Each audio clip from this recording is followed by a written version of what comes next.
in disclosure. Stritto, talking about movies. Hey, Frank, welcome to the show. How you doing, Joe? Good. How did you come through the big blizzard? We did okay. We did okay here in Boston. That's good. We, usually when there's bad weather, it's calls coming from the East Coast down to Texas asking about the hurricanes. And this year, it's been the calls have been going the other way. We've been calling about Sandy and then about the superstorm. Say hi to Shannon, my guest tonight. All right, how you doing, Shannon? Hi, I'm good. How are you? All right. He's in Texas. And we're talking Alfred Hitchcock. We are. Our series continues. That's right. Let's see, last week we talked about The Manx Man, which I believe you're showing tomorrow night. And tonight we're talking about The Ring. This is another silent movie. This is Hitchcock's fourth film, a 9 silent movies. Last week's, the movie you're showing tomorrow night that we discussed last week is The Manx Man, which is his last silent movie. And this is the only movie that he wrote an original screenplay for. And he did a lot of writing. You know, he and his wife were often heavily involved in the scripts of his movies, but he never took a screenplay credit for an original screenplay again. And everything he had worked on after this, I believe, was an adaptation from a book or a play or something else. And the hypothesis is he had no trouble with the visuals, but dialogue didn't come naturally to him. So when sound movies came in, basically he put his career of writing original screenplays on the shelf and decided he would do adaptations and get help with the dialogue thereafter. Fascinating. We often talk about on this show about how silent movies ended and sound came in and that killed a lot of careers. And unfortunately, sometimes it killed people literally. And the star of tonight's show, star of the movie we're discussing tonight, which we'll be showing next week, is a woman named Lillian Hall Davis, who we've seen her a few weeks ago in The Farmer's Wife. She was very good in that movie. She's very good in this movie. But sound is coming in and will kill her career, and she will commit suicide in 1933, 6 years after this movie's made, because her career just went downhill and had nowhere to go, and she was so despondent she took her own life. That's horrible.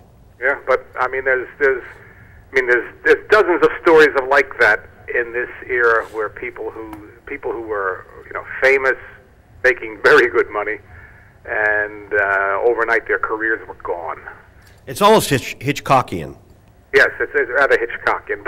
And one might say this movie is not quite Hitchcockian because, as we discussed last week, in this stage of his career, he is making movies about love triangles, unhappy loves. Last week's movie I always get confused with the time.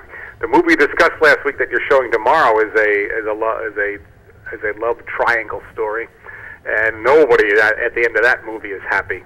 I'm not going to give away any of the plot, but on this movie, but I guarantee you a happier ending than the movie they'll watch tomorrow night. And just to get everyone clear on it, it's going to be The Manx Man on the 15th, tomorrow night at 9 o'clock here at Wingham. And on the 22nd, we're playing Hitchcock's The Ring. His, what again is it? The final movie that he wrote entirely. The only movie he ever wrote. Only one. Only original screenplay he ever wrote. Everything else was an adaptation. Fascinating.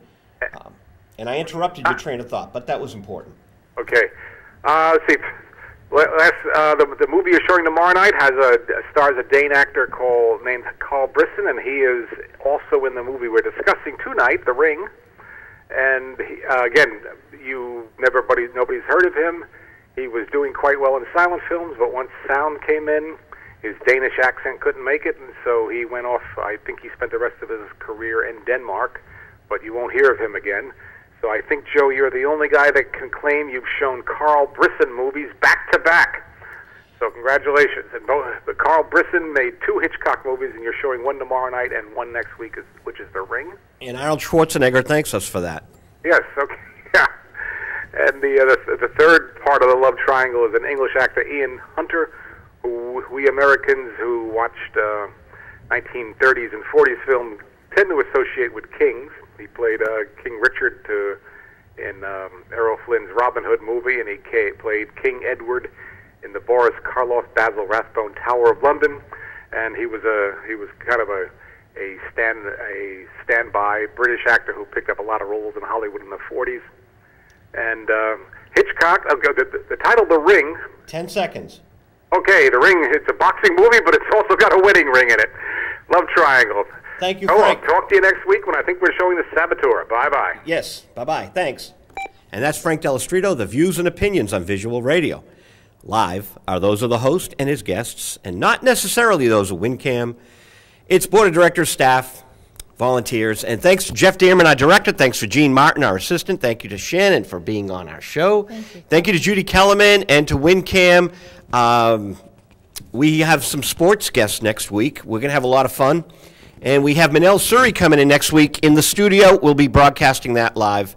5 seconds. Thank you, WinCam. Tomorrow night, Manxman, Hitchcock. Good night. Told you it goes fast.